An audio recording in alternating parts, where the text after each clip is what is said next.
Peter Egon Momus les hacía un gran honor. Peter Egon Momus condescendía a compartir con ellos sus visiones para la nueva ciudad elevada. Peter Egon Momus, arquitecto designado para la 63ª expedición, desvelaba sus ideas preliminares para la transformación de la ciudad conquistada en un monumento permanente a la gloria y al acatamiento. El problema era que Peter Egon Momus era solo una figura en la lejanía y en buena parte inaudible. En el público allí reunido, en medio del calor polvoriento, Ignace Carcassy se removió con impaciencia y alargó el cuello para ver. La concurrencia se había reunido en una plaza de la ciudad al norte del palacio. Era justo pasado el mediodía, y el sol se encontraba en su cenit, abrasando las desnudas torres de basalto y los patios de la ciudad. Aunque los muros altos que rodeaban la plaza proporcionaban algo de sombra. El aire era seco y sofocante como el de un horno. Soplaba la brisa, pero incluso eso era caliente como el vapor de un tubo de escape, y no conseguía otra cosa que remover un polvillo fino en el aire. El polvo del combate, los residuos en forma de partículas de la gran batalla, estaban por todas partes, empañando el luminoso aire como si fuera humo. La garganta de Carcassy estaba tan árida como el lecho de un río en una sequía, y a su alrededor la gente tosía y estornudaba. La multitud, 500 personas, habían sido cuidadosamente investigadas. 3/4 partes eran dignatarios locales, grandes del lugar, nobles, comerciantes, miembros del gobierno derrocado, representantes de aquella parte de las clases gobernantes del 63-19, que habían jurado acatamiento al nuevo orden. Los habían convocado mediante invitación para que pudieran participar, aunque fuera superficialmente, en la renovación de su sociedad. El resto eran rememoradores. A muchos de ellos, como Carcassy, se les había concedido, por fin, su primer permiso de tránsito a la superficie para que pudieran asistir. Si aquello era lo que había estado esperando, pensaba Carcassy, se lo podían quedar. Tener que permanecer allí de pie en un horno atestado mientras un pesado insoportable profería ruidos incoherentes allá al fondo. El gentío parecía compartir su estado de ánimo. La gente tenía calor y se mostraba desanimada. El rememorador no veía sonrisas en los rostros de los lugareños invitados, solo duras y fatigadas expresiones de paciencia. La elección entre acatamiento o muerte no convertía el acatamiento en algo más agradable. Los habían derrotado, los habían desposeído de su cultura y de su forma de vida, y se enfrentaban a un futuro determinado por mentes extranjeras. Así que se limitaban a soportar la indignidad de aquel periodo de transición al imperio de la humanidad. De vez en cuando aplaudían con desgana, pero únicamente cuando los incitaban los iteradores cuidadosamente infiltrados en su seno. La multitud se había congregado alrededor de los extremos de un escenario de metal erigido para el acontecimiento. Sobre este habían dispuesto unas pantallas holográficas y maquetas en relieve de la futura ciudad, así como muchos de los instrumentos de agrimensura, extravagantemente complejos de cobre y plata que Momus usaba en su trabajo. Llenos de engranajes y radios, a Carcassy los instrumentos le recordaban aparatos de tortura. Tortura era la palabra correcta. Momus, cuando se le podía ver entre las cabezas del gentío, era un hombre menudo y pulcro, con gestos excesivamente afectados. Mientras explicaba sus planes, el grupo de iteradores que lo acompañaban sobre el escenario dirigían los objetos de pictógrafos en funcionamiento hacia las zonas pertinentes de las maquetas en relieve, y las imágenes se transferían directamente a las pantallas junto con esquemas de gráficos. Pero la luz del sol era demasiado deslumbrante para permitir una proyección holográfica decente, y las imágenes aparecían desvaídas y eran difíciles de comprender. Algo fallaba también con el micrófono que utilizaba Momus, y lo poco de su disertación que se podía oír servía tan solo para demostrar que aquel hombre no estaba dotado en absoluto para hablar en público. Siempre una ciudad heliolítica, un tributo al sol sobre nuestras cabezas. Y podemos ver esta tarde, ciertamente, estoy seguro que lo habrán advertido, la espléndida luz que hay aquí. Una ciudad de luz. Extraer la luz de la oscuridad es un noble empeño, con lo cual, por supuesto, me refiero a la luz de la verdad brillando sobre la oscuridad de la ignorancia. Estoy muy entusiasmado con las tecnologías fototrópicas locales que he encontrado aquí y tengo intención de incorporarlas al diseño. Carcassi suspiró. Jamás pensó que desearía la presencia de un iterador, pero al menos aquellos bastardos sabían cómo hablar en público. Peter Egon Momus debería haber dejado que la parte hablada la llevaran a cabo los iteradores mientras que él dirigía la maldita varita pictográfica por ellos. Dejó vagar la mente. Alzó los ojos hacia los altos muros que los rodeaban, losas geométricas que se recortaban en el cielo azul, de color rosa bajo la abrasadora luz del sol o de color negro humo allí donde las sombras descendían oblicuamente. Vio las marcas de quemaduras y los cráteres desperdigados de los disparos que horadaban el basalto como si fuera acné.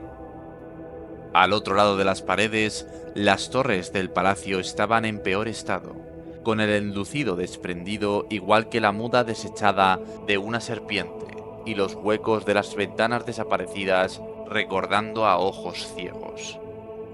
En un patio situado al sur de la reunión, un titán del Mechanicus permanecía estacionado con su sombría forma humanoide elevándose por encima de las paredes. Estaba totalmente inmóvil, como una pieza de monumental estatuaria militar montada instantáneamente.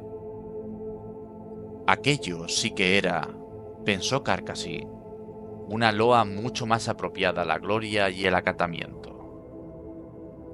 Carcassi contempló finalmente al titán durante un rato. Jamás había visto nada parecido en su vida, excepto en pictografías, y su imponente visión casi hacía que la tediosa excursión valiera la pena. Cuanto más lo contemplaba, más incómodo le hacía sentirse. Era tan enorme, tan amenazador y estaba tan quieto. Sabía que aquello podía moverse, y empezó a desear que lo hiciera. Se encontró ansiado que girara de improviso la cabeza, diera un paso o se animara de algún modo entre los retumbos. Su inmovilidad resultaba angustiosa. Luego empezó a temer que si aquello se movía de improviso, él se sentiría totalmente acobardado, y podría verse obligado a lanzar un chillido de terror involuntario y caer de rodillas. Unos aplausos le hicieron dar un brinco. Al parecer, Momus había dicho algo pertinente, y los iteradores incitaban a la muchedumbre a responder. Carcassi golpeó obedientemente las sudorosas manos entre sí unas cuantas veces. Estaba harto de aquello, y sabía que no soportaría tener que permanecer allí mucho más tiempo con el titán mirándolo fijamente. Dedicó una última mirada al escenario. Momus seguía divagando, y llevaba ya sus buenos 50 minutos. El único otro punto de interés en todo aquel asunto, por lo que a Carcassi se refería, se encontraba de pie en la parte posterior del podio detrás de Momus, y eran dos gigantes con armadura amarilla. Dos nobles astartes de la séptima legión, los puños imperiales, los pretorianos del emperador. Probablemente estaban presentes para otorgar al conferenciante un adecuado aire de autoridad. Carcassi adivinó que se había elegido a la séptima legión por encima de los lobos lunares debido a su célebre talento en el arte de la fortificación y la defensa. Los puños imperiales eran constructores de fortalezas, guerreros albañiles que erigían reductos tan impenetrables que se podían defender de cualquier enemigo eternamente. Carcasí olió la astuta obra de la propaganda iteradora, los arquitectos de la guerra velando por el arquitecto de la paz. Carcasí había esperado para ver si alguno de ellos hablaría o se adelantaría para comentar los planos de Momus, pero no lo hacían. Permanecían allí, con los bolters cruzados sobre los amplios pechos, estáticos y firmes como el titán. Carcasí se dio la vuelta y empezó a abrirse paso fuera de la apretujada multitud, encaminándose hacia el fondo de la plaza. Alrededor de los extremos de la muchedumbre se había apostado a soldados del ejército imperial como medida de precaución, y como se les había exigido que llevaran puesto el uniforme completo. Estos estaban tan acalorados que sus mejillas sudorosas habían palidecido hasta adquirir un nauseabundo color blanco verdoso.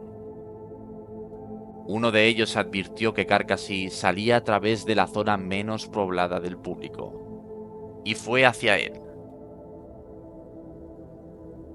¿A dónde va, señor? Me muero de sed. Habrá un refrigerio, según me han dicho, después de la presentación. Bueno, pues ya he tenido suficiente. No ha terminado. Ya he tenido suficiente. El soldado frunció el entrecejo. La transpiración formaba gotas en el puente de su nariz, justo por debajo del borde del grueso morrión de piel, y su garganta y mandíbulas mostraban un color rosado y una pátina de sudor. No puedo permitirle que se aleje. El movimiento está restringido a las zonas autorizadas. Y yo que pensaba que estaban aquí para mantener fuera los problemas, no para mantenernos a nosotros dentro. El soldado no lo encontró divertido, ni siquiera irónico. Estamos aquí para mantenerles a salvo, señor. Quisiera ver su permiso. Carcasí sacó sus papeles, que eran un fajo desordenado y arrugado, caliente y húmedo tras su paso por el bolsillo del pantalón. Aguardó, levemente avergonzado, mientras el soldado los estudiaba. Nunca le había gustado protestar contra la autoridad, en especial delante de la gente, aunque la retaguardia de la muchedumbre no parecía en absoluto interesada en el intercambio de palabras. ¿Es un rememorador? Sí, poeta, añadió Carcasí antes de que se produjera la inevitable segunda pregunta. El soldado alzó los ojos de los documentos para mirar a Carcasí a la cara, como si buscara alguna característica especial propia de los poetas que se pudiera discernir allí, comparable al tercer ojo de un navegante o el tatuaje de serie de un servidor mecanizado. Lo más probable era que no hubiera visto nunca antes a un poeta, lo cual no era ningún desdoro, ya que Carcasí tampoco había visto a un titán antes. Debería permanecer aquí, señor. Pero esto carece de sentido. Me han enviado a preparar una conmemoración de estos acontecimientos, y no puedo acercarme a nada. Ni siquiera puedo oír adecuadamente lo que ese idiota tiene que decir. ¿Se imagina qué desatino es todo esto? Momus ni siquiera es historia. No es más que otra clase de memorialista. Se me ha permitido venir aquí para recordar su remembranza, y ni eso puedo hacer correctamente. Estoy tan alejado de las cosas de las que debería ocuparme que podría perfectamente haberme quedado en tierra y utilizado un telescopio. El soldado se encogió de hombros, pues ya hacía rato que había perdido el hilo de la perorata de Carcasí. Debería permanecer aquí, señor, por su propia seguridad. Se me dijo que habían hecho que la ciudad fuera segura. Solo nos faltan un día o dos para el acatamiento, ¿no es cierto? El soldado se inclinó al frente con discreción, tan cerca que Carcasí pudo percibir el rancio olor a basura que el calor infundía a su aliento. Entre usted y yo, esa es la línea oficial. pero ha habido problemas. Insurgentes, partidarios del gobierno. Siempre los encuentras en una ciudad conquistada, por muy limpia que sea la victoria. Las calles poco transitadas no son seguras. ¿Es eso cierto? Dicen que son partidarios del gobierno, pero no es más que descontentos, si quiere mi opinión. Estos cabrones lo han perdido todo y no les hace ninguna gracia. Gracias por el consejo, dijo Carcassi asintiendo, y se dio la vuelta para unirse otra vez a la multitud. Al cabo de 5 minutos, con Momus parloteando aún monótonamente y Carcassi a punto de enloquecer, una noble de edad avanzada que se hallaba entre la multitud se desmayó, y ello dio pie a una pequeña conmoción. Los soldados se apresuraron a hacerse cargo de la situación y a trasladarla a un lugar sombreado. Aprovechando que el soldado le daba la espalda, Carcassi se marchó de la plaza y penetró en las calles situadas más allá. Anduvo durante un rato por plazoletas vacías y calles de paredes altas en las que las sombras se congregaban. El calor del día seguía siendo implacable, pero moverse ayudaba a hacerlo más soportable. Leves brisas soplaban por las callejuelas, pero no aliviaban la situación. Además, la mayoría estaban tan hechas de arena y polvo que Carcassi tenía que darles la espalda y cerrar los ojos hasta que amainaban. Las calles estaban desiertas, con la excepción de alguna que otra figura acurrucada en las sombras de una entrada o medio visible tras unos póstigos rotos. Se preguntó si alguien respondería en el caso de que él se le acercara, pero se sentía tan reacio a intentarlo. El silencio era penetrante, y romperlo habría parecido tan indecoroso como alterar una vigilia de duelo. Estaba solo, totalmente solo por primera vez en más de un año, y señor de sus propias acciones. Resultaba una sensación tremendamente liberadora. Podía ir a donde le viniera en gana, y rápidamente se puso a ejercer tal privilegio, doblando esquinas al azar para caminar hacia donde le condujeran los pies. Durante un tiempo, mantuvo al titán todavía inmóvil a la vista, como punto de referencia, pero no tardó en quedar eclipsado por torres y tejados altos, de modo que se resignó a perderse. Perderse resultaría liberador también. Siempre le quedaban las grandes torres del palacio, y podía seguirlas de vuelta a sus bases si era necesario. La guerra había asolado muchas partes de la ciudad por las que pasaba. Había edificios que o bien se habían desplomado en montones de escombros blancos y polvorientos, o los habían reducido a sus cimientos.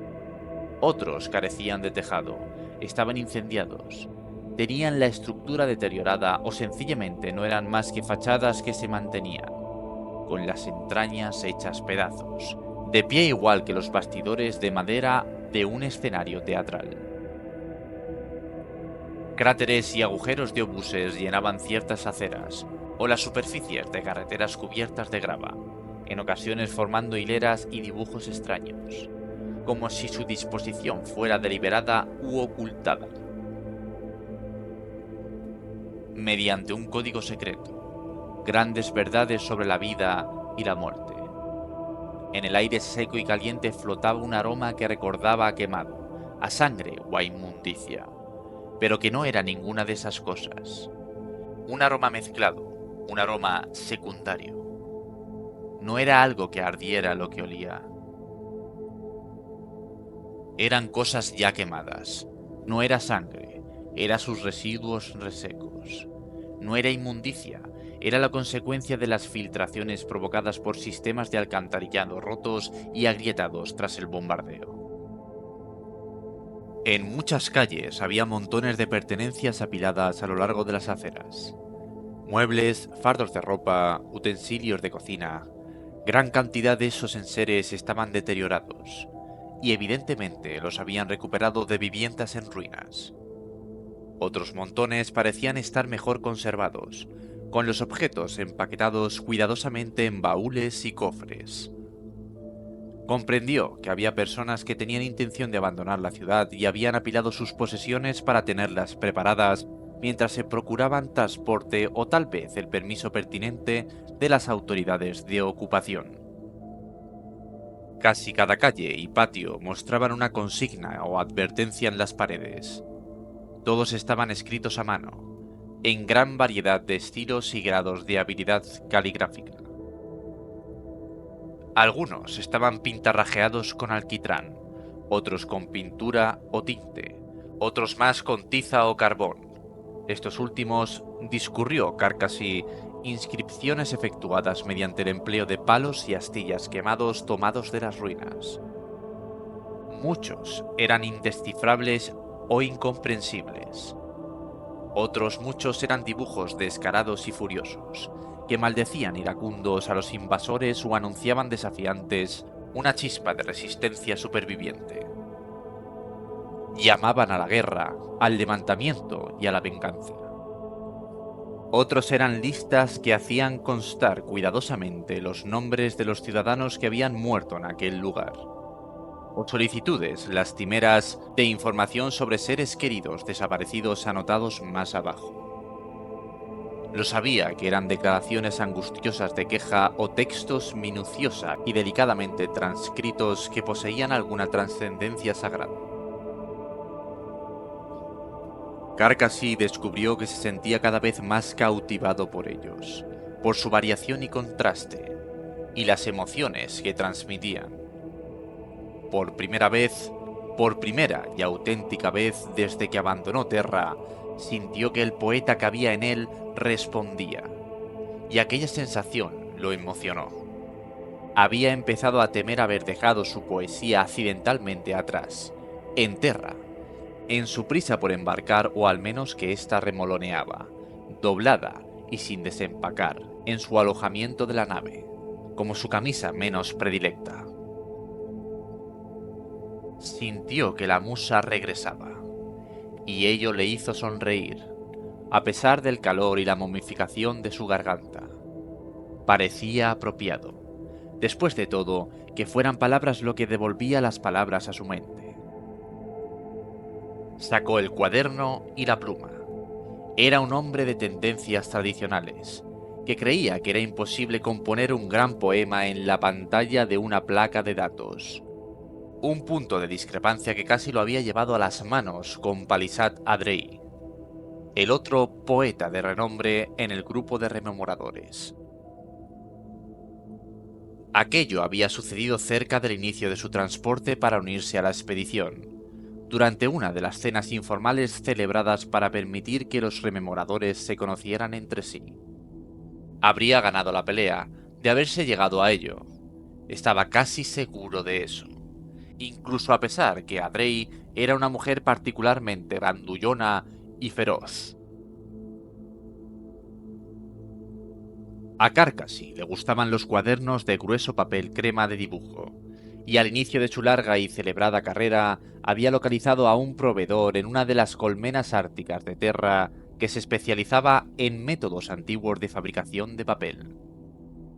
La firma se llamaba Bondsman y ofrecía un cuaderno tamaño cuartilla de 50 hojas particularmente satisfactorio, encuadernado con una funda de suave piel de cabritilla negra y una cinta elástica para mantenerlo cerrado.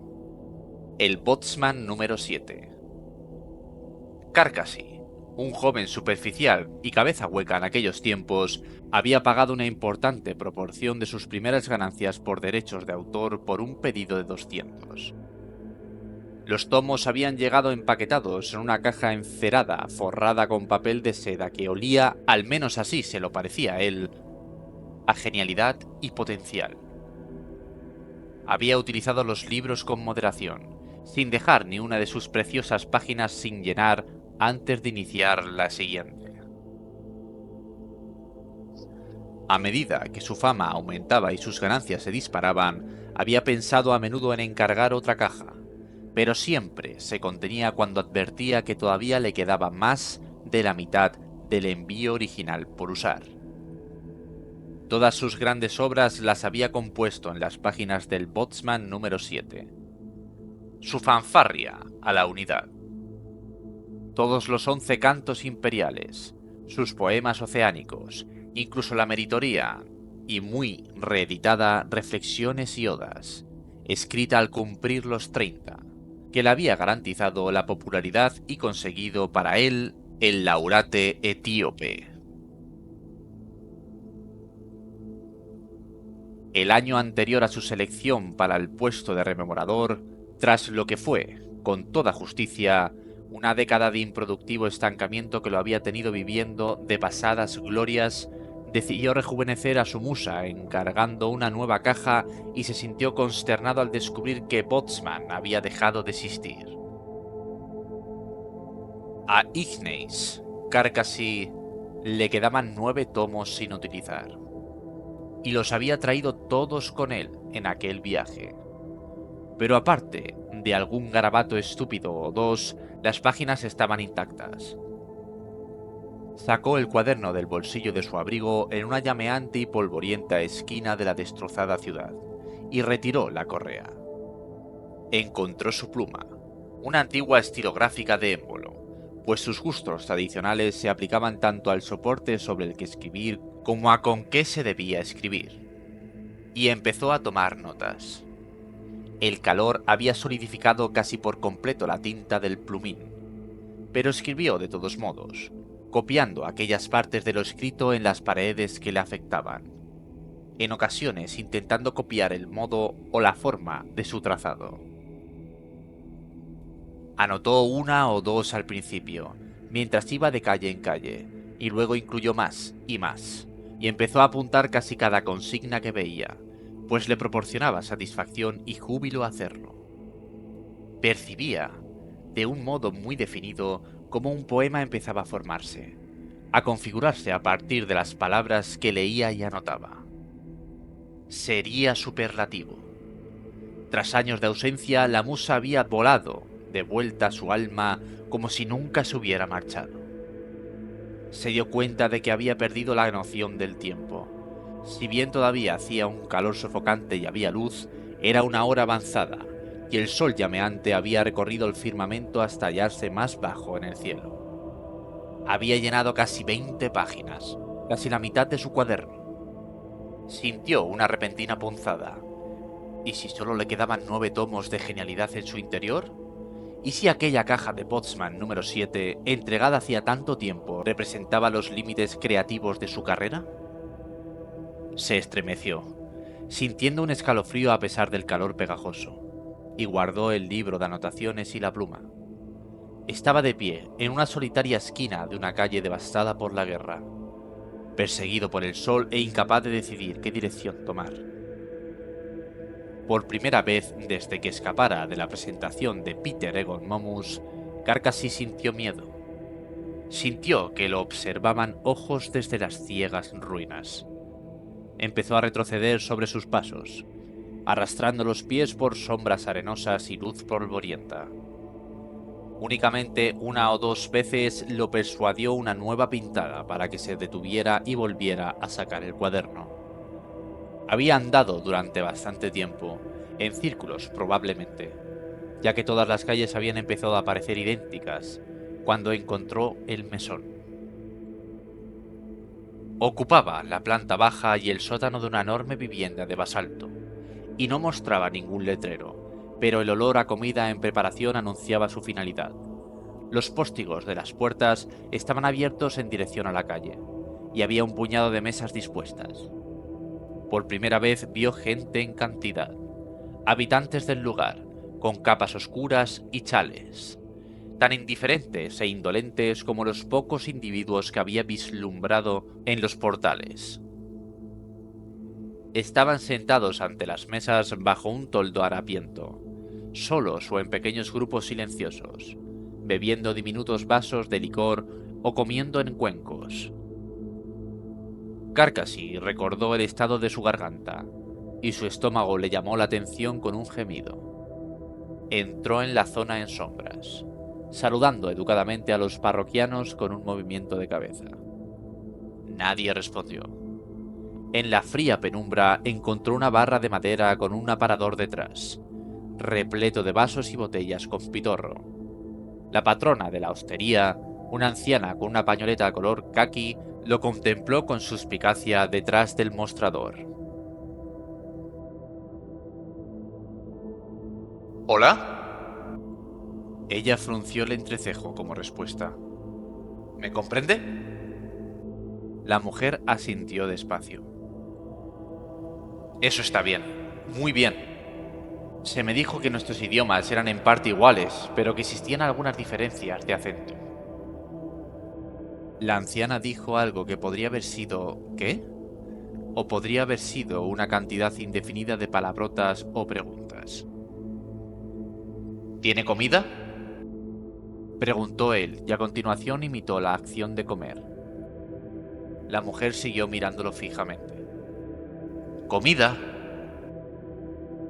Ella respondió con una ráfaga de palabras guturales, de las cuales no consiguió comprender ni una sola. O bien la mujer no tenía comida o no estaba dispuesta a servirle, o no tenía comida para alguien como él. ¿Algo de beber, entonces? No obtuvo respuesta. Imitó la acción de beber, y cuando eso no produjo ninguna reacción, señaló con el dedo las botellas que la mujer tenía a su espalda. La anciana se volvió y tomó uno de los recipientes de cristal, seleccionándolo como si él hubiera señalado aquel directamente en lugar de haberlo hecho de un modo general. Estaba lleno en sus 3/4 partes de un líquido oleoso y transparente que se agitaba en la penumbra. Lo depositó pesadamente sobre el mostrador y colocó un vasito de cristal junto a él. Muy bien, Dijo Carcasí con una sonrisa. bien hecho. ¿Es una bebida de aquí? Por supuesto que lo es, por supuesto que lo es. Una bebida local, ¿no? ¿Me lo dirá? ¿Verdad? Porque no tiene ni idea de lo que le digo realmente, ¿no es cierto? La mujer lo miró inexpresiva. Carcasí levantó la botella y llenó el vaso. El licor fluyó tan despacio y laboriosamente por el pitorro como lo había hecho la tinta de su pluma en la calle. Dejó la botella sobre el mostrador y alzó el vaso, brindando a la salud de la mujer. A su salud. Dijo en tono jovial. Por la prosperidad de su mundo. Sé que las cosas son difíciles ahora, pero confíe en mí. Se ha hecho con la mejor de las intenciones. Todo con la mejor de las intenciones. Se lo bebió de un trago. Sabía a regaliz y pasaba muy bien, calentándose el gaznate reseco a la vez que le provocaba un zumbido en las tripas. Excelente. Dijo y se sirvió un segundo trago. Muy bueno, ya lo creo. No me va a responder, ¿verdad? Podría preguntarle su nombre y linaje y cualquier cosa, y se seguiría quedando ahí parada como una estatua, ¿no es cierto? ¿Como un titán? Se tomó el segundo vaso, y se sirvió un tercero. Se sentía muy a gusto consigo mismo en aquellos momentos, mejor de lo que se había sentido en horas, mejor incluso que cuando la musa había regresado a él en las calles. En realidad, la bebida había sido una compañera más grata para Igneis Carcasí que cualquier musa, aunque jamás habría estado dispuesto a admitirlo, o admitir el hecho de que su inclinación por la bebida había sido un lastre para su carrera desde hacía tiempo, como piedras en un saco. La bebida y su musa, ambas muy amadas por él, cada una tirando de su persona en direcciones distintas. Bebió su tercer vaso y llenó el cuarto hasta rebosar. El calor lo inundó, un calorcillo biológico mucho más placentero que el calor brutal del día. Le hizo sonreír. Le mostró lo extraordinaria que aquella falsa terra. Hasta qué punto era compleja y embriagadora. Sintió amor por ella, y lástima, y una tremenda buena voluntad. Aquel mundo, aquel lugar, aquella hospedería no serían olvidados. Recordando repentinamente algo más, se disculpó ante la anciana, que había permanecido de cara a él al otro lado del mostrador como un servidor atontado, e introdujo la mano en el bolsillo. Tenía monedas imperiales y discos de Plastek. Formó una pila de ellos sobre la superficie manchada y brillante de la barra. Imperial. Pero ustedes lo aceptan. Quiero decir, están obligados a hacerlo. Me lo dijeron los iteradores esta mañana. La moneda imperial es una forma legal de pago ahora, para reemplazar su moneda local. No sabe lo que le digo, ¿verdad? ¿Cuánto le debo? No obtuvo respuesta. Sorbió su cuarto trago y empujó el montón de efectivo hacia la mujer. Usted decide entonces. Usted me lo dice. Cobre por toda la botella. Golpeó con el dedo a un lado del frasco. Toda la botella. ¿Cuánto? Sonrió e indicó el dinero con la cabeza. La anciana contempló el montón, alargó una mano huesuda y tomó una moneda de 5 áquilas. La estudió durante unos instantes. Luego escupió sobre ella y se la arrojó a Carcasí. La moneda rebotó en su barriga y cayó al suelo. Carcasí pestañeó y luego lanzó una risotada. La risa surgió como un retumbo, fuerte y jubilosa, y fue incapaz de contenerla. La anciana lo miró atónita y sus ojos se abrieron un poco más de un modo casi imperceptible. Carcasí alzó la botella y el vaso. ¿Sabe qué le digo? Quédeselo todo, todas ellas.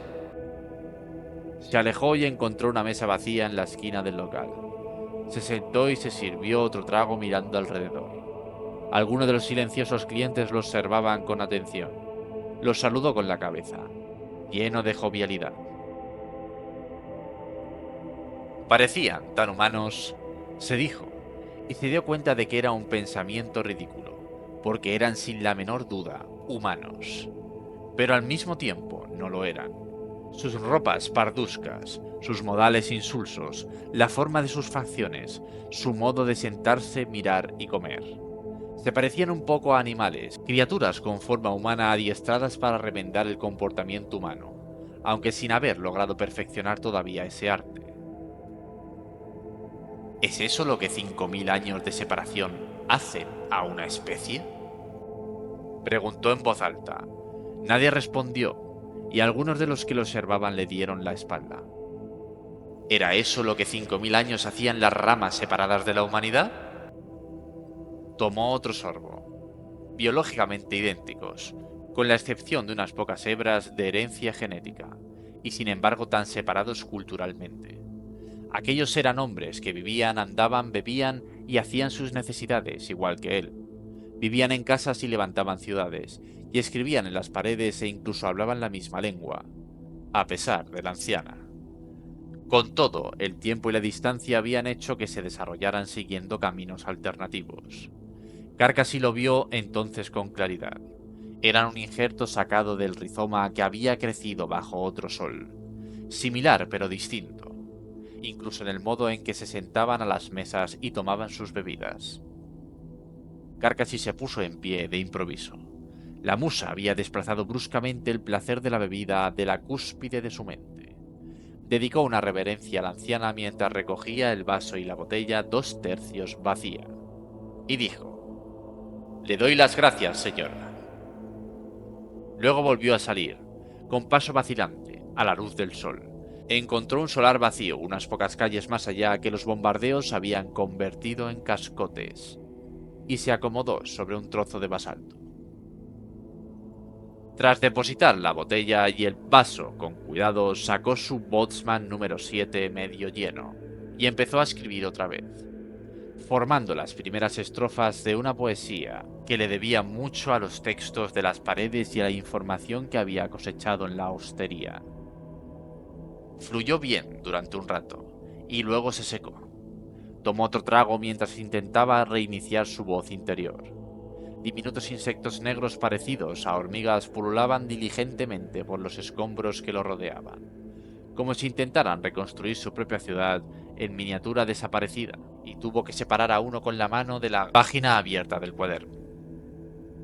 Más insectos corrieron por encima de las punteras de sus botas, explorándolas en una especie de frenética expedición. Se puso en pie, sintiendo picores imaginarios, y decidió que aquel no era un lugar para estar sentado. Recogió la botella y el vaso, tomando otro sorbo una vez extraída con el dedo la hormiga que flotaba en su interior. Un edificio de considerable tamaño y magnificencia se alzaba frente a él al otro extremo del destrozado solar. Se preguntó qué era y avanzó a trompicones entre los cascotes hacia él, perdiendo casi el equilibrio en las rocas sueltas de vez en cuando. ¿Qué era? ¿Un edificio municipal? ¿Una biblioteca? ¿Una escuela? Deambuló a su alrededor, admirando la elegante elevación de las paredes y los decorados de la cantería. Fuera lo que fuera, el edificio era importante, y milagrosamente había escapado a la destrucción que había caído sobre las zonas contiguas. Carcasí localizó la entrada, un imponente arco de piedra con puertas de cobre. No estaban cerradas, así que las empujó y entró. El interior del edificio era tan profunda y reparadoramente fresco que casi se quedó sin aliento. Era un único espacio, un techo abovedado que se alzaba sobre pilares macizos de euslita y un suelo decorado con frío ónice.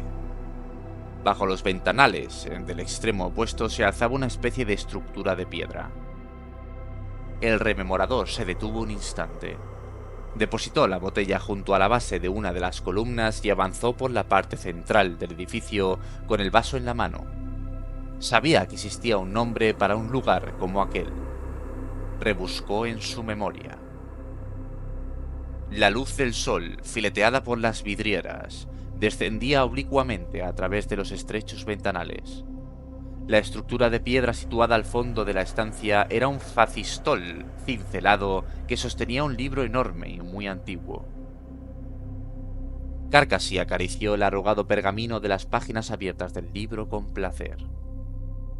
Lo atraía del mismo modo que lo hacían las páginas del Bosman número 7. Las hojas eran antiguas y descoloridas, cubiertas con una florida escritura negra e imágenes coloreadas a mano. Comprendió que aquello era un altar y que aquel lugar era un templo, un santuario. ¡Por el nombre de Terra!, exclamó, y se estremeció cuando sus palabras resonaron por la fresca bóveda. La historia lo había instruido sobre santuarios y creencias religiosas, pero nunca antes había pisado uno de tales lugares. Un lugar de espíritus y divinidad. Percibió que los espíritus desaprobaban su intrusión, y luego se rió de su propia idiotez. No existían los espíritus, no existían en ninguna parte del cosmos. La verdad imperial se lo había enseñado. Los únicos espíritus de aquel edificio eran los que estaban en su bebida y en su estómago. Volvió a mirar las páginas. Allí estaba la verdad, lo que marcaba la diferencia crucial entre la raza a la que él pertenecía y la variedad local. Eran paganos y seguían abrazando las supersticiones que la corriente fundamental de la humanidad había desechado. Allí había la promesa de una vida después de la muerte y de un mundo celestial. Allí se encontraban la estupidez de una fe en lo intangible. Carcasí sabía que existían algunos, muchos tal vez, entre la población del dócil imperio, que anhelaban un regreso de aquellas costumbres.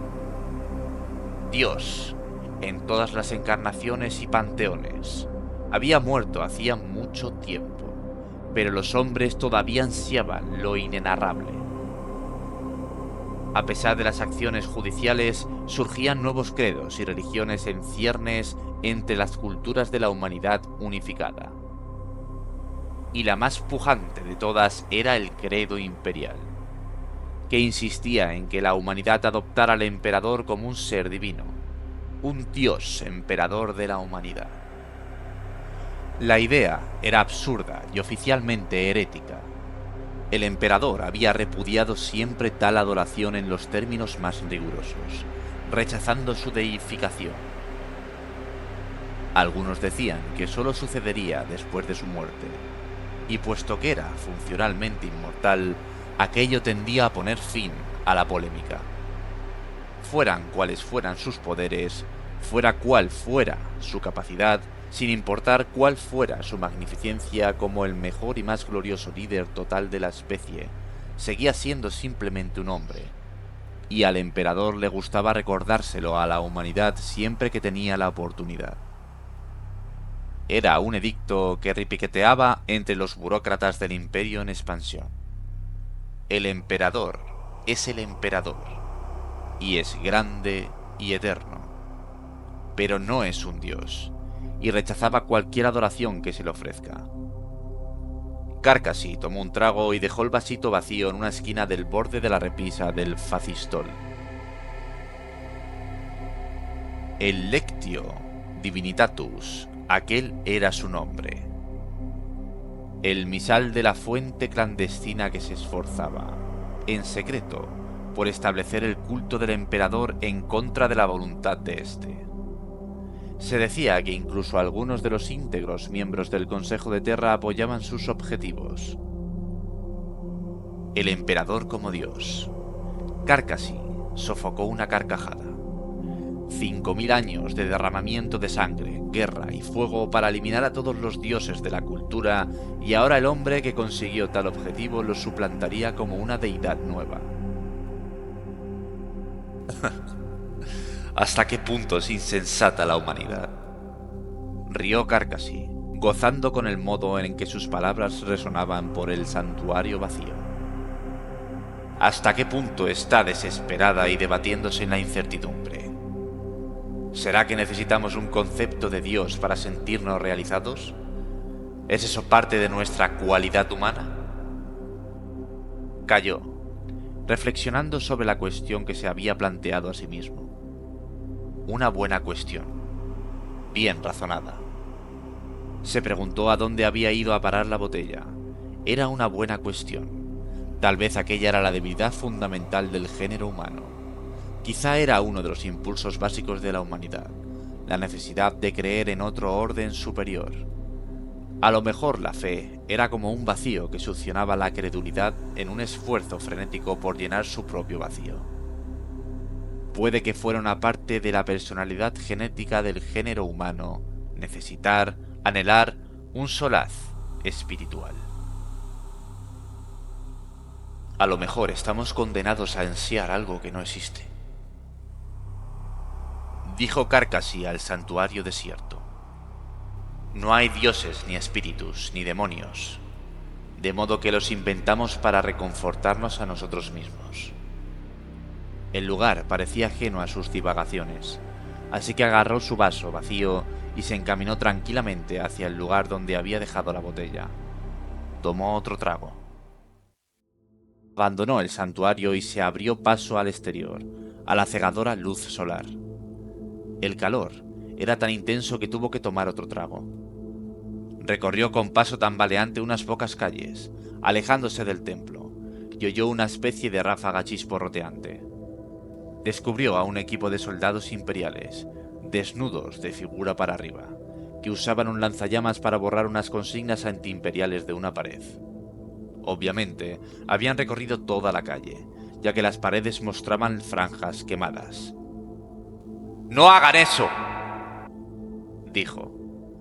Los soldados se volvieron y lo miraron, con el lanzallamas escupiendo fuego. Por su vestimenta y comportamiento, quedaba claro que no era un lugareño. ¡No hagan eso!, repitió. Órdenes, señor, dijo uno de los soldados.